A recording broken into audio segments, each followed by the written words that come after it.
Pessoal do Torcida Tricolor, o São Paulo foi ao Rio de Janeiro enfrentar o Fluminense, precisando da vitória em função de onde está na tabela no Campeonato Brasileiro, de todo o primeiro turno, né, que vem fazendo no campeonato, as dificuldades que o São Paulo enfrentou em função de tudo que a gente já falou aqui, e acabou derrotado pelo placar de 2-1. Um jogo, esse é o vídeo de jogo, de uma partida que teve muitas polêmicas. Polêmicas de arbitragem, absurdos na arbitragem, que a gente vai falar no final do vídeo, mas também teve um São Paulo com muitas dificuldades ali na construção, um São Paulo que, apesar de ter tido aí 2 semanas para tentar colocar um pouco a casa em ordem, é um tempo pequeno, se a gente imaginar o esforço que o clube fez para sair da fila, as temporadas emendadas, as séries de lesões que teve. Então, São Paulo tinha muita coisa ali para arrumar e não conseguiu, na partida de hoje, mostrar muita evolução ou mostrar o que se esperava. Enfrentou um time bastante organizado, o time do Fluminense, um primeiro tempo muito ruim, tenebroso, com pouquíssimas chances. São Paulo teve um gol bem anulado, num impedimento, mas a gente teve aí algumas polêmicas também. A gente teve um segundo tempo um pouco mais movimentado, e de polêmicas de arbitragem que a gente vai comentar no final. Teve uma penalidade para o São Paulo em que um jogador do Fluminense deveria ter sido expulso sem nenhuma discussão, não foi. E a gente teve no gol do Fluminense, na cobrança de escanteio, a bola aparentemente não estava ali na posição, né? Então, teve um gol do São Paulo que o Reinaldo, o VAR, foi muito contundente, que a bola tinha saído completamente, e eu, honestamente, não tenho capacidade de dizer se a bola tinha saído ou não no gol do São Paulo, porque não tenho câmera para cravar, e a mesma coisa acontece nesse gol do Fluminense. A gente tem uma foto ali que a bola parece fora, mas essa coisa ali da referência é muito complicada. Então, a gente vai começar falando do jogo. O que faltou para o São Paulo, o que faltou na escalação e o que o Crespo acertou e errou, até nas mudanças que teve que fazer. Lembrando que, como a gente perdeu o Daniel Alves, o Igor Vinícius estava suspenso, o Orejuela não estava disponível, o São Paulo teve que improvisar o Galeano de ala, né? Então já começou aí um problema. O lado direito hoje, não à toa, é fraco. Lado direito do São Paulo. Não à toa, no primeiro tempo, o São Paulo praticamente não cria pelo lado direito, porque não consegue fazer uma saída de bola com o Bruno Alves, diferentemente do Léo, que no segundo tempo ainda daria uma belíssima assistência para o Vitor Bueno. São outros níveis de construção de jogo. Sim. E o Léo ainda pode sair jogando eventualmente com o Reinaldo, que ele com a bola no pé tem alguma qualidade para dar um tapa na bola no corredor, para fazer alguma coisa, de repente puxar a bola por dentro, achar um passe um pouco mais forte, e isso sempre foi sabido que ele consegue fazer. E do outro lado você tinha o Galeano, que foi puxar um contra-ataque uma hora, tinha um corredor à disposição, ele saiu correndo para dentro, adiantou a bola, perdeu sozinho a bola. Assim, decisão errada, erro técnico, o jogador não adianta cobrar do jogador, esse tipo de coisa.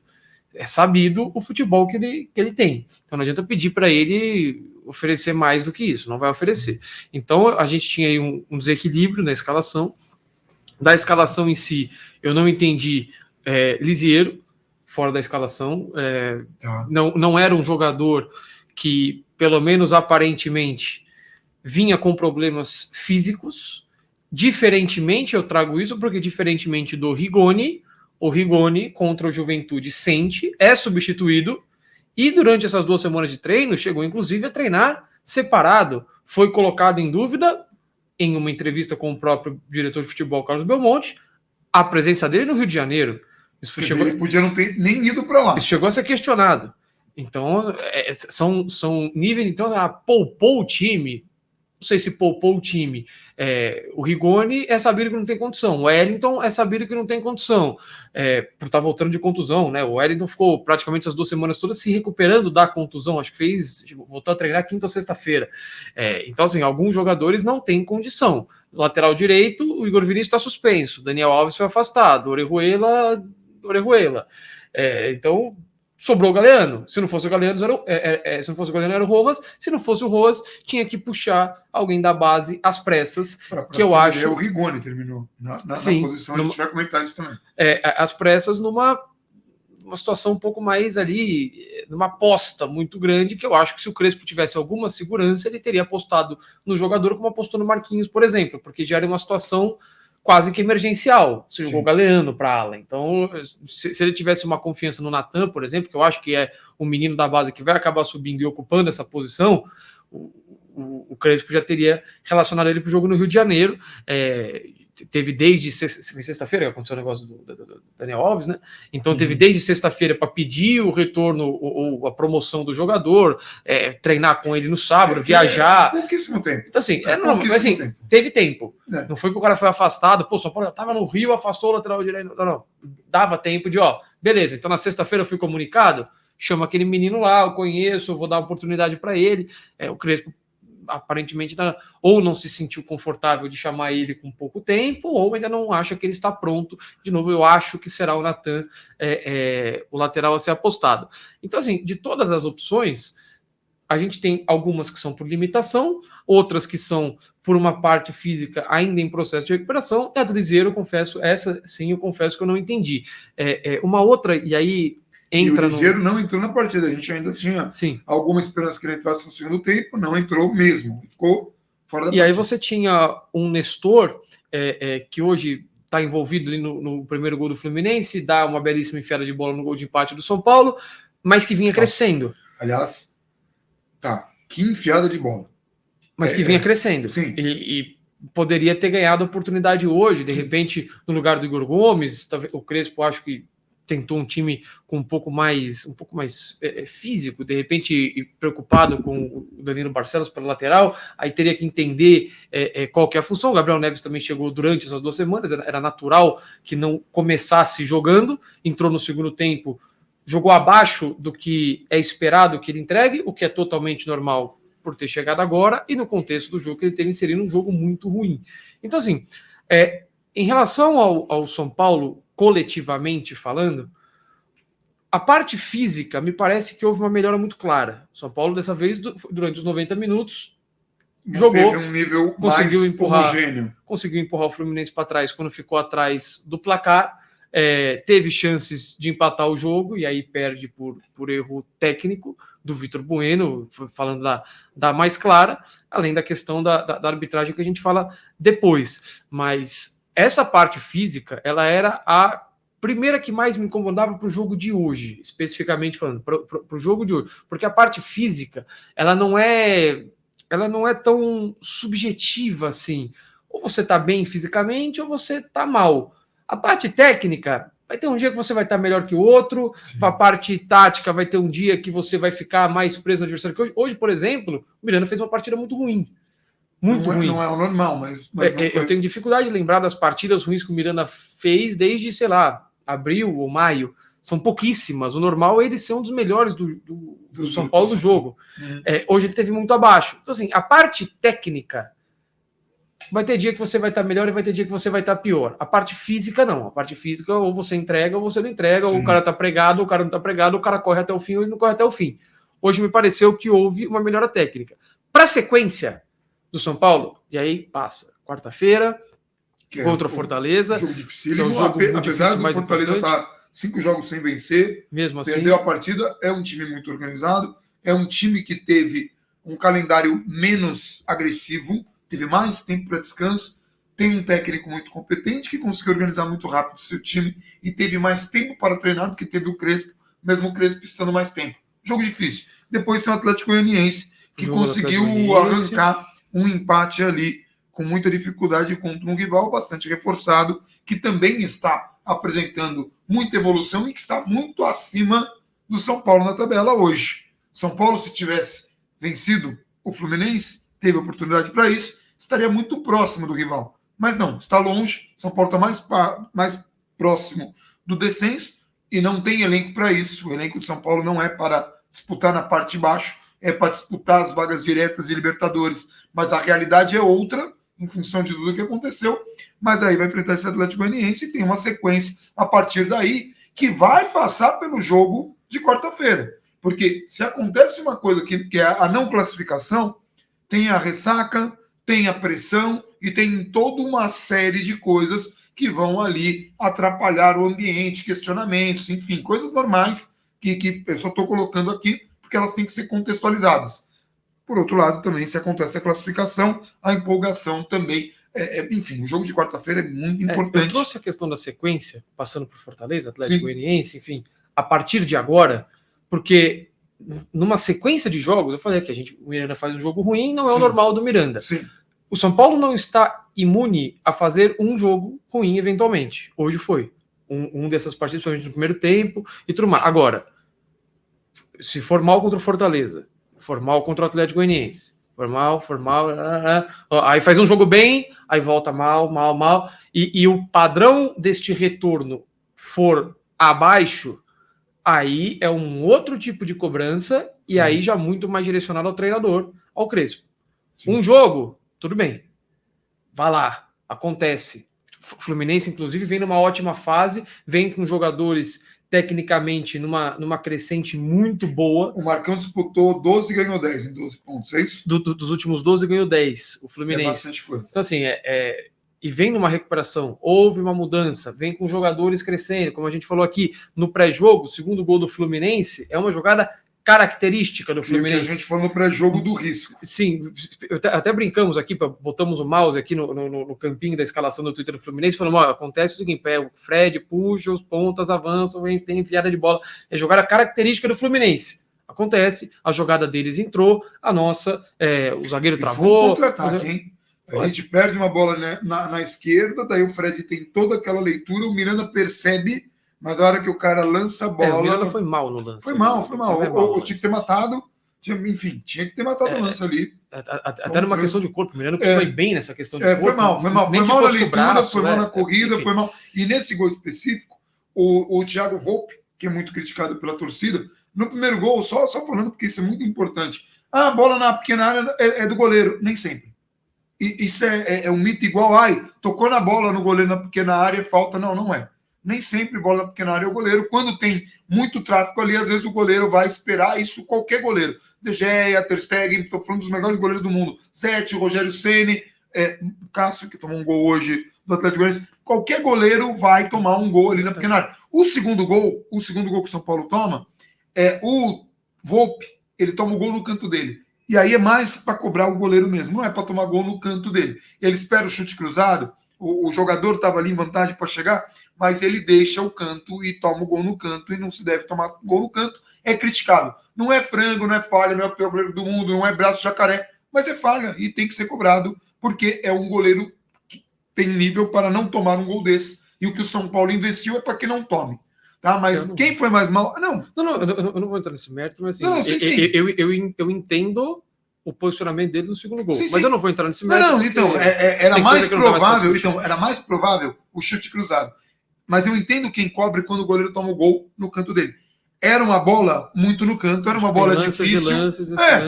Por exemplo, a gente estava muito atrasado na cobertura. Sim, então. O jogador canhoto jogando o corpo para fora, a tendência é ele chapar do outro lado. Mas é importante colocar, o que eu estou dizendo assim, para o torcedor que não vai ter uma leitura de goleiro, que não tem imersão e tal, vai falar, o goleiro, como ele já tem todas aquelas cobranças, vão jogar e imputar nele uma coisa que é muito maior do que, o goleiro tomou o gol no canto dele. É a mesma coisa do pequena na área do goleiro. Nem sempre é. E num lance como esse, era mais provável o chute cruzado. O Rogério tomou um monte de gol ajoelhado, e eu não estou comparando a qualidade dos dois goleiros. Por quê? Porque você faz o que é mais provável ali. Muitas vezes você se prepara para o mais provável quando você está numa situação de desvantagem. Fez boas defesas na partida que vai passar incômodo. Porque é esta pressão. É a mesma pressão que o São Paulo vai sofrer o elenco todo e o técnico se não passar quarta-feira. É a mesma coisa. É do mesmo modo. Toda essa pressão no São Paulo existe. Enfim. E o São Paulo teve um pênalti, mas a gente não vai falar de arbitragem ainda. Tem mais coisa pra gente falar antes. Tem coisa porque, assim, o jogo em si, no primeiro tempo, muito travado, o jogo foi numa intensidade alta de disputa, de briga e de rebatida, e de sobe, bate, rebate, tecnicamente abaixo, que se fosse em outros tempos, talvez a gente já sofresse ali no primeiro tempo. O São Paulo até teve um pouco mais de posse no campo de ataque, só que pecou. A bola chegava, o São Paulo tinha dificuldade de circular essa bola, as aproximações não deram tão certo. Pouca criatividade. E aí entra uma parte que é técnica, muito erro de passe, erro de bola que você vai dar sequência no lance, você recebe no meio de campo, vai abrir para o lateral para você fazer ultrapassagem, erra o passe lateral para o adversário. Aí o Léo vai sair jogando, aí um cara vem receber a bola, o Luciano vem receber a bola no meio, para o Luciano receber, para o São Paulo começar a criar jogada, passe errado. Aí o Pablo vem, puxa, fica no meio de dois caras, ninguém se apresenta, perde a bola. Aí, então assim, não tinha sequência no lance e, de novo, um São Paulo preso e limitado ao lado esquerdo, porque, cara, quando vai sair fazer uma saída de bola com o Bruno Alves, não é de hoje, de novo, também é uma limitação do jogador. O Bruno Alves tem até uma condução, uma arrancada razoável ali, que não é terrível, mas o momento do passe ali, esse passe que o Léo consegue achar, passe para frente, o passe do jogador que vem receber, a bola passa, entra a primeira linha de marcação do adversário, o Bruno ele tem muita dificuldade. E do outro lado você tinha um Galeano, que já não são jogadores, como eu falei, e que já estavam num dia que também era um dia normal para eles, enquanto alguns estavam em outro momento. Então, assim, no intervalo do jogo, eu acho que o Crespo percebeu esse conjunto de coisas e percebeu que estava fácil para o Fluminense fazer a marcação. O Fluminense tem, como a gente trouxe no pré-jogo, o Fluminense usa os dois pontas para voltar e fechar os espaços. Então o São Paulo já estava num dia tecnicamente que não era brilhante. Gabriel Sara e Igor Gomes não conseguiam fazer essa ligação da saída de bola para o ataque. O Luan não tem a mesma qualidade para fazer isso com o Lisieiro. Pablo não estava num dia tecnicamente feliz. Luciano não estava num dia tecnicamente feliz e estava pouco acionado.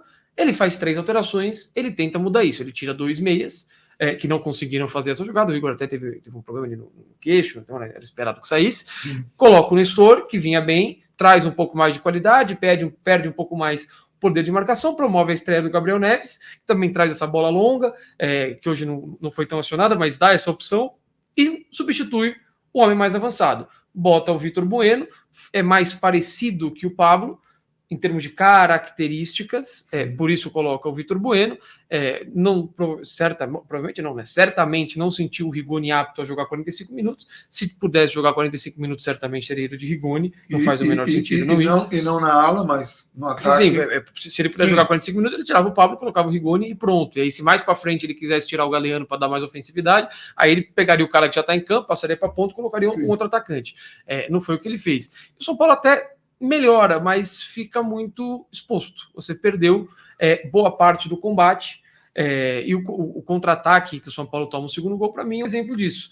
Além do Léo ter que sair correndo atrás do Luiz Henrique e não vai chegar nunca, não vai chegar, Miranda também não, além disso, estava no 3 contra 3 ali. Então, mesmo que você considerasse que o Léo estava junto com o Luiz Henrique, já não estava, que o Miranda estava junto com o Fred, já não estava tanto assim. O Fred, aliás, teve muita facilidade, tem essa facilidade de fazer o pivô. E lá do outro lado, você tinha o Bruno Alves bem distante, tendo que fazer uma cobertura bem distante, tanto que ele não chega no momento do gol. Então você tinha um mano a mano ali pelo setor esquerdo, que compromete. Aí você tem ainda a falha do individual dos jogadores. O lance do pênalti, para falar dele, e para falar de um São Paulo que o Reinaldo, antes de trazer isso, o Reinaldo para mim não faz um bom jogo até o gol. E o gol faz bem para ele, individualmente. Ele faz o gol e melhora. Começa a aparecer mais no jogo, começa a ganhar mais jogadas, começa a chegar mais à linha de fundo. Muito criativo. Começa a clarear jogadas. Inclusive uma que o zagueiro, eu não tenho certeza, eu recebi no Twitter, mas honestamente eu não consegui verificar a informação, então eu vou colocar aqui. Que teria sido o zagueiro que faz o corte numa jogada brilhante do Reinaldo, brilhante, até coloquei o elogio, que ele inclusive faz a tabela e ganha a bola, teria sido o zagueiro que deveria ter sido expulso. O Nino. O Nino, zagueiro. Foi ele. Então é isso. Não era para ele estar no jogo. Naquele momento não era para estar no jogo.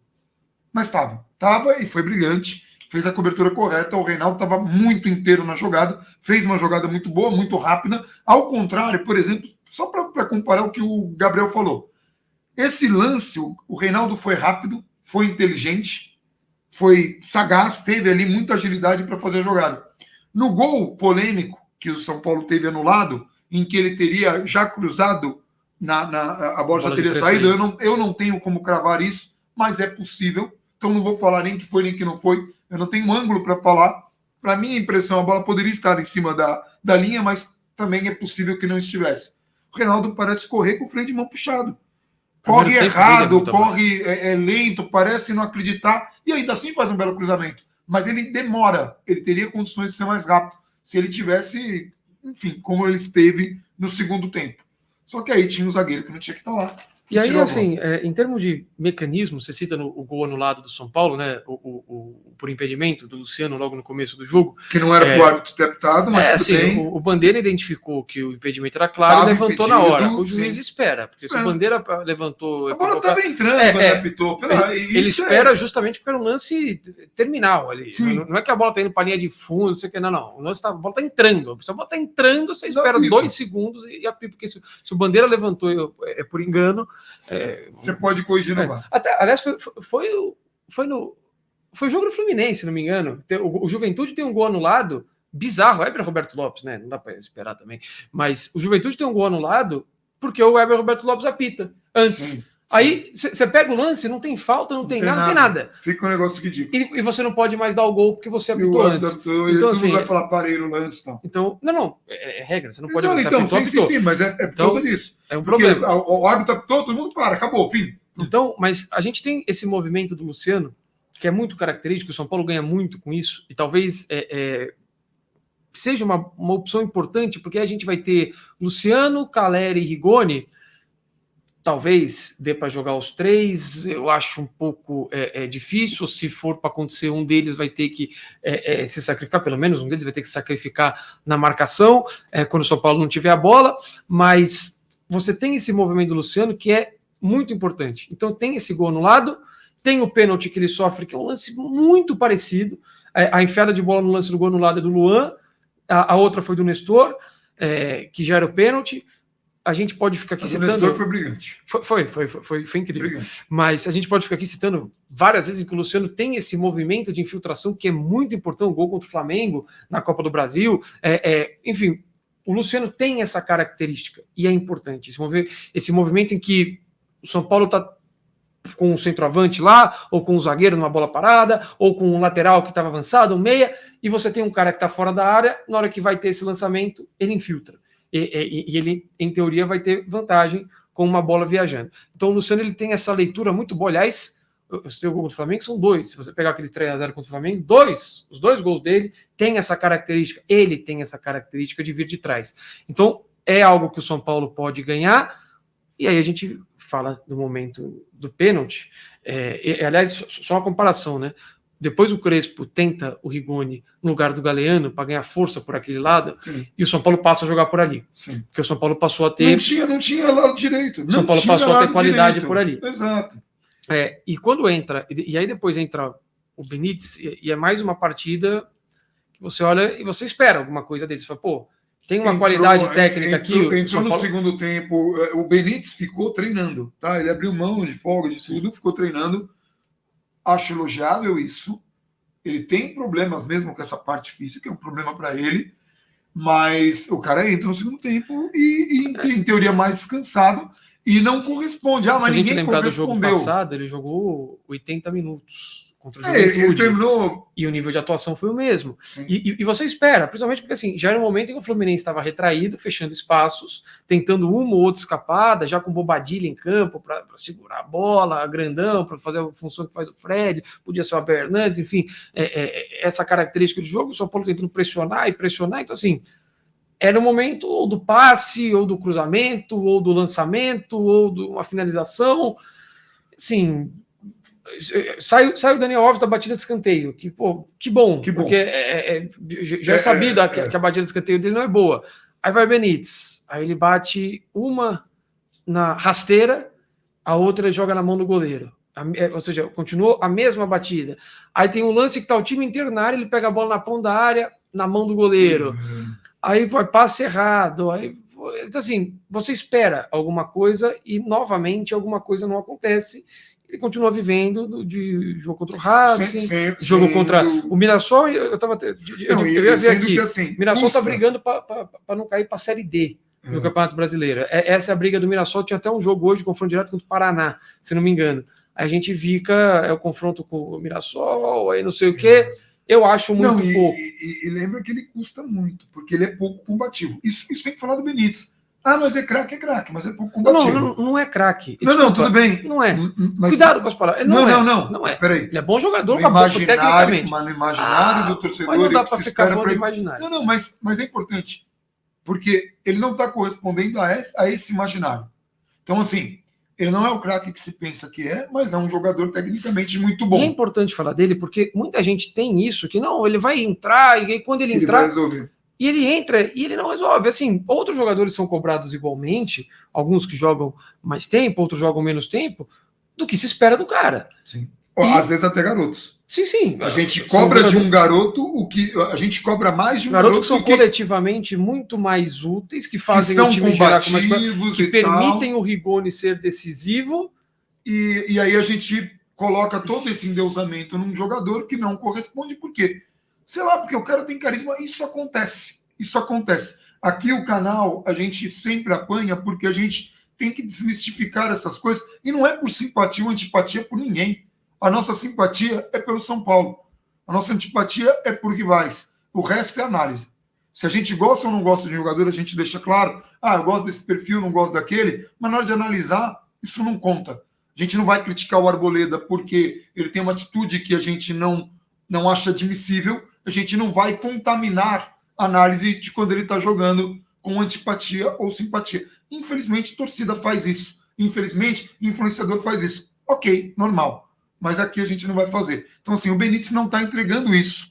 E a gente quer que entregue. Tomara que entregue. Tomara que o Crespo consiga. É só porque é importante, porque assim, tem que botar para jogar. Sim. Não tem se não entregar. E ele custa muito, como você falou, coletivamente. Ele não cobra, assim, ele não combate. Tudo bem. Não combate. Ele vai sobrecarregar todo o resto, e daí sabe o que vai acontecer? Por isso que a gente desmistifica.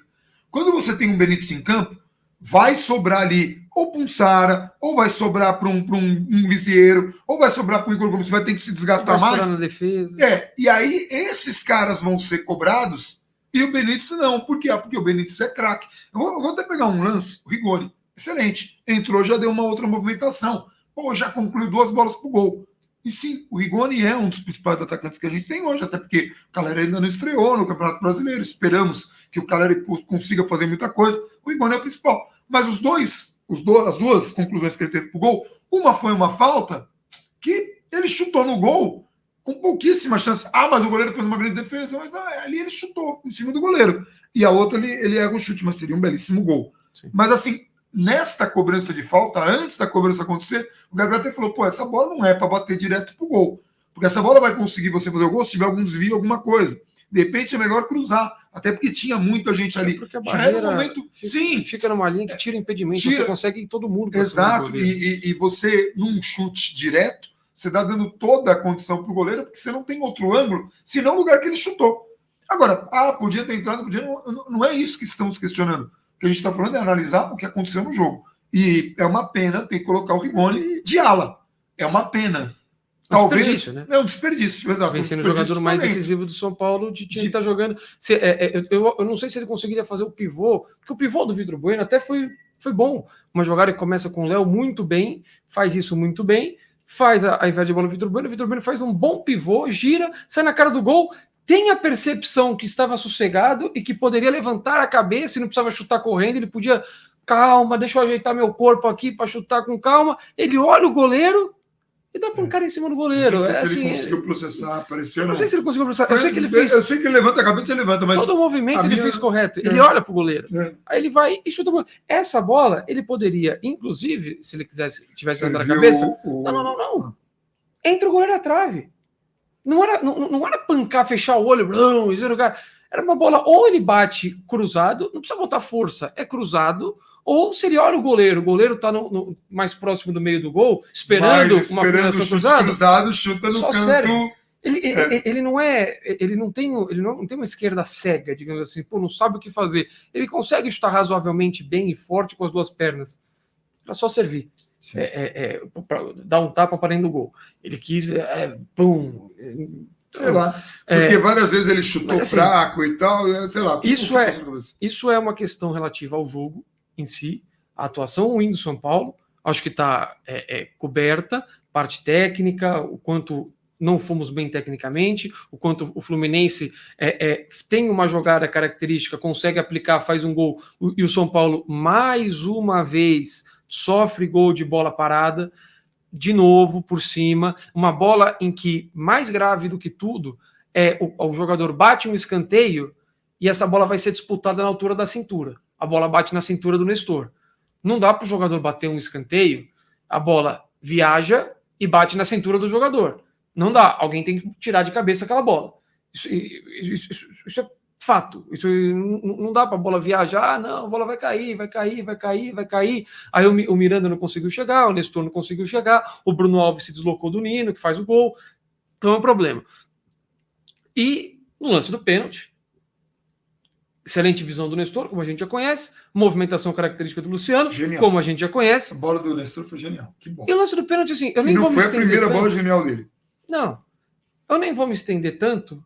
É só um lance que, se você tivesse que aplicar uma prova para um árbitro iniciante, para o conhecimento básico dele de futebol, para saber se ele está apto a apitar, citei aqui Mirassol e Paraná pela Série C, se ele está apto para apitar esse jogo, nada contra os dois times, mas por ser uma Série C de Campeonato Brasileiro, você bota esse lance e fala, e aí?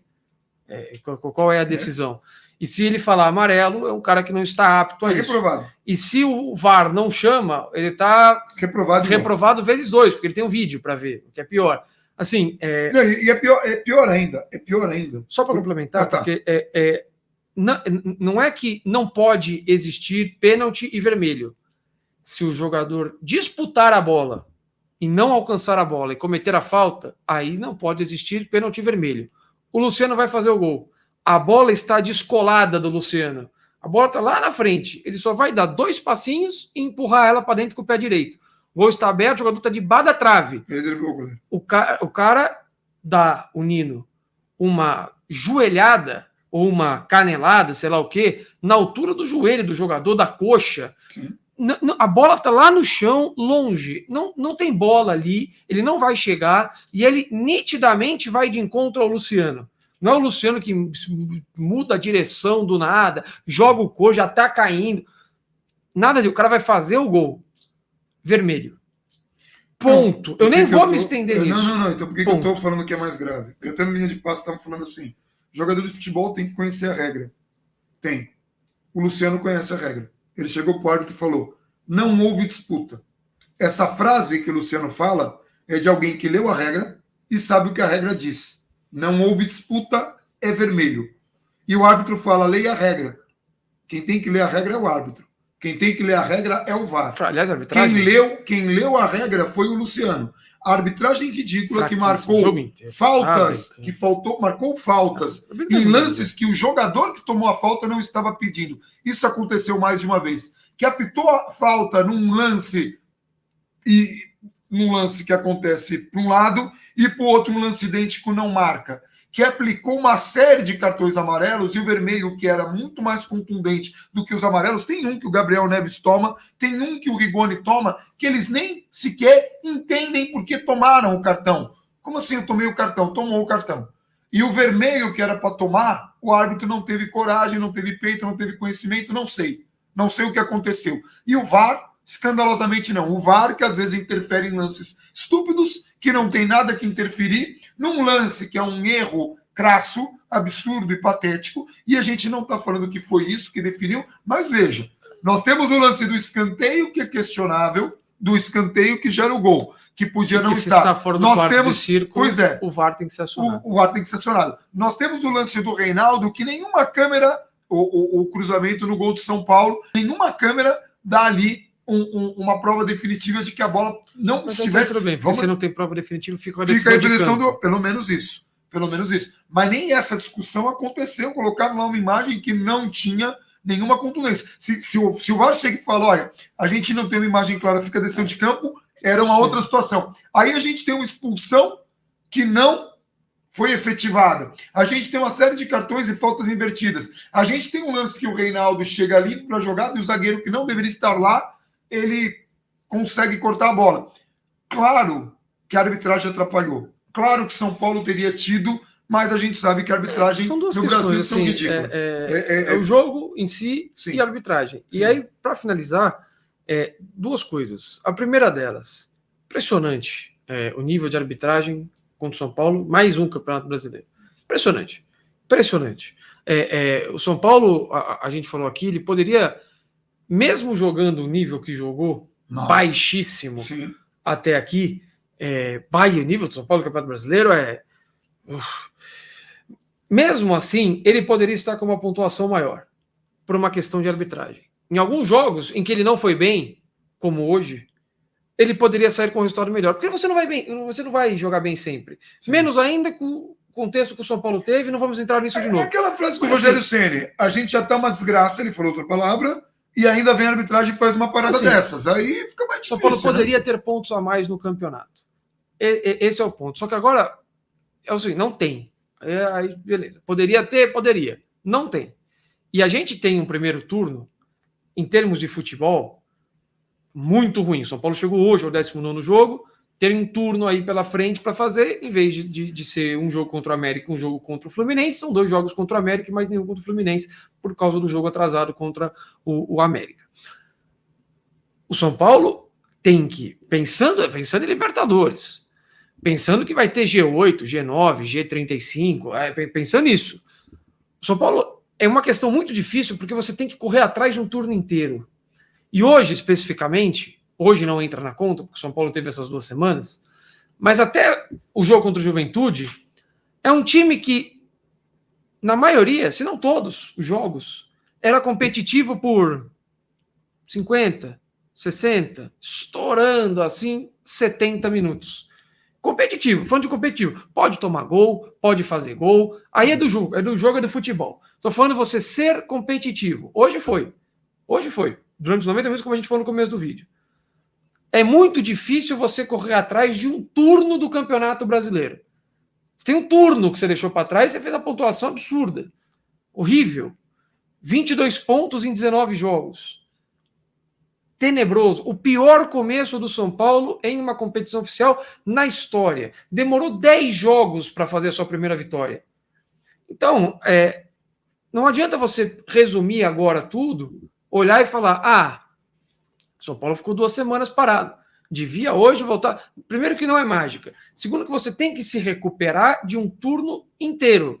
E é uma situação do São Paulo que o São Paulo sabe que não tem margem para nada. Você já entra em campo, o empate já é ruim, você já entra em campo pressionado sabendo que se você não ganhar aquele jogo, você pode parar numa zona de rebaixamento em vez de ficar em 7º. É outro cenário. Você perde ainda um jogador importante às vésperas do jogo para a temporada. Você perde um jogador importante. Sim, muito. Mas o que me incomoda é ter que correr atrás de um turno inteiro. É difícil. E pensando em Libertadores, São Paulo vai ter que, pensando exclusivamente em São Paulo, torcer para abrir todas as vagas possíveis. Deixa o brasileiro ganhar Libertadores, paciência. Se o São Paulo não ganhar a Copa do Brasil, deixa um dos times que estão lá um dos lá de cima ganharem para abrir uma vaga a mais. E aí torce aí para o Atlético Paranaense ou Red Bull Bragantino levar uma vaga para levar o título da Sul-Americana. Terrível, tem que torcer para um dos dois, né? Torcer, um modo de falar, mas assim, para abrir uma outra vaga, para o São Paulo olhar para o 9º lugar e falar, acho que o 9º eu consigo. E aí, de novo, isso somado a existir uma cobrança, a partir de agora, de uma melhora no futebol do time. Sim. O problema é que você jogou 18 rodadas no lixo em termos competitivos. Ficou jogando 60, 65 minutos por jogo durante 18 jogos. Isso cobra. Contra times do Campeonato Estadual, show. Com todo respeito, o Mirassol, que está rezando para não cair para a 4ª divisão do Campeonato Brasileiro, legal. Ferroviária, São Caetano. Contra esses times, 45 minutos bobear já costuma ser suficiente. Contra o pior da Série A, contra a Chapecoense, que o São Paulo empatou no Morumbi porque teve um jogador expulso, dentre outras coisas, não vai ser suficiente. E você vai sofrer por isso. E mesmo considerando um técnico muito melhor, mesmo considerando todas as correções de elenco, né? O elenco do ano passado, da temporada passada, em que São Paulo brigou por título, era muito inferior a esse, o técnico para todos muito inferior a esse, e o São Paulo não consegue apresentar o desempenho que precisava Por quê? Porque teve um trabalho fora da curva, porque teve muita coisa que aconteceu diferente. São Paulo vai precisar que essas coisas, esses reforços entrem e deem a qualidade que o time precisa, e vai ter que ter muita paciência e começar a questionar e começar a procurar onde estão os problemas. Hoje a gente deu uma dissecada aqui. Não é coisa para entrar em desespero. São Paulo tem elenco para sair da situação, mas não é simples, não é fácil. E o jogo de quarta-feira é um jogo de suma importância para o São Paulo, porque ele pode ter reflexos. Mesmo que São Paulo venha a não conquistar a Copa do Brasil, mas é um campeonato que o São Paulo tem que depositar a maior força possível. Que na pior das hipóteses, um avanço para a semifinal significa dinheiro no caixa do muito clube. Dinheiro, tudo o clube precisa considerar, porque vive uma situação muito difícil. Tem dívidas para pagar, tem dificuldades para pagar, isso resultou na saída de uma peça importante do elenco, independentemente da torcida odiá-lo ou não. Eu não estou colocando isso em questão. Era uma peça importante que fez falta hoje. Daniel Alves jogando mal é melhor do que o Galhardo improvisado. Isso aí não precisa ser nenhum gênio. O pior jogo do Daniel Alves, o pior jogo dele de São Paulo, vai ser melhor do que o melhor jogo do Galhardo nessa posição de ala. Não tem condição de comparar. E aí a gente tem essa situação. São Paulo não está conseguindo pagar. O ano que vem tudo estoura. Esses reforços todos, financeiramente, todos eles estouram. E se São Paulo não estiver numa Libertadores de América, é terrível. Eu não sei como São Paulo vai fazer para pagar, porque a perda de receitas é enorme. Então essa é a situação. Todos os alertas ligados, todos os red flags ali ascendendo, São Paulo vai ter que trabalhar muito e vai ter que trabalhar bem e se recuperar dessa situação. A gente volta agora na terça-feira com a live de terça, que ela vai ser uma prévia, né? Ela vai estar toda direcionada para as mudanças que o Crespo vai, para as entrevistas que acontecerem, mas principalmente orientados para o jogo de quarta-feira, um jogo decisivo, um jogo importantíssimo, que a gente vai acompanhar aqui. Agradeço a todos e peço aí que as pessoas compartilhem esse trabalho, curtam, lembrando que esse é um trabalho orientado para análise. As paixões a gente tem pelo clube. E é isso. Um abração para todo mundo e vamos São Paulo.